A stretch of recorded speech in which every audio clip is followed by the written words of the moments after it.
ಪಾಕಿಸ್ತಾನಕ್ಕೆ ಇವಾಗಾದ್ರೂ ನಾಚಿಕೆ ಬರಬೇಕು, ಉಗ್ರವಾದಿಗಳಿಗೆ ಇವಾಗಾದ್ರೂ ನಾಚಿಕೆ ಬರಬೇಕು. ನಿಮ್ಮ ವಿರುದ್ಧ ಹೋರಾಟ ಮಾಡ್ತಿರೋದು ನಮ್ಮ ದೇಶದ ಹೆಣ್ಮಕ್ಳು. ಸುಫಿಯಾ ಕುರೇಶಿ ಮತ್ತು ಯೋಮಿಕಾ ಸಿಂಗ್ ಅಂತ ಧೀಮಂತ ಮಹಿಳೆಯರು ಹೋರಾಟ ಮಾಡ್ತಾ ಇರೋದು.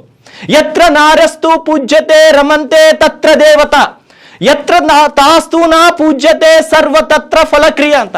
ಅಂದ್ರೆ ಎಲ್ಲಿ ಸ್ತ್ರೀಯರಿಗೆ ಗೌರವ ಸನ್ಮಾನಗಳು ದೊರೆಯುತ್ತವೋ ಅಲ್ಲಿ ದೇವತೆಗಳು ಪ್ರಸನ್ನರಾಗ್ತಾರೆ. ಯಾವ ಮನೆಯಲ್ಲಿ ಯಾವ ಸ್ಥಳದಲ್ಲಿ ಸ್ತ್ರೀಯರು ಗೌರವಿಸಲ್ಪಡುವುದಿಲ್ವೋ ಅಲ್ಲಿ ಮಾಡುವಂತಹ ಎಲ್ಲ ಯಜ್ಞ ಪೂಜೆಗಳು ನಿಷ್ಕಲ್ಪವಾಗಿ ಹೋಗ್ತವೆ. ಅದೇ ಇವತ್ತು ನಾವು ಕೊಡ್ತಾ ಇರುವಂತಹ ಸ್ತ್ರೀಯರಿಗೆ ನಮ್ಮ ಭಾರತ ಯಾವ ರೀತಿಯ ಗೌರವವನ್ನ ಕೊಡುತ್ತೆ ಅಂತ. ನೀವು ಕೇವಲ ಅಲ್ಲಿರುವಂತಹ ಕೆಲವೊಂದು ಭಾರತೀಯ ಹೆಣ್ಣು ಮಕ್ಕಳ ಸಿಂಧೂರವನ್ನು ಅಳಿಸಿದ್ದೀರಿ, ಆದ್ರೆ ಅದಕ್ಕೆ ಪ್ರತ್ಯುತ್ತರ ಭಾರತ ನಮ್ಮ ಹೆಮ್ಮೆಯ ಹೆಣ್ಣು ಮಕ್ಕಳಿಂದ ಕೊಟ್ಟಿದೆ. ಅದು ನಿಜವಾದ ಭಾರತ, ಅದು ನಾರಿ ಶಕ್ತಿ ಹೊಂದಿರುವಂತಹ ಭಾರತ.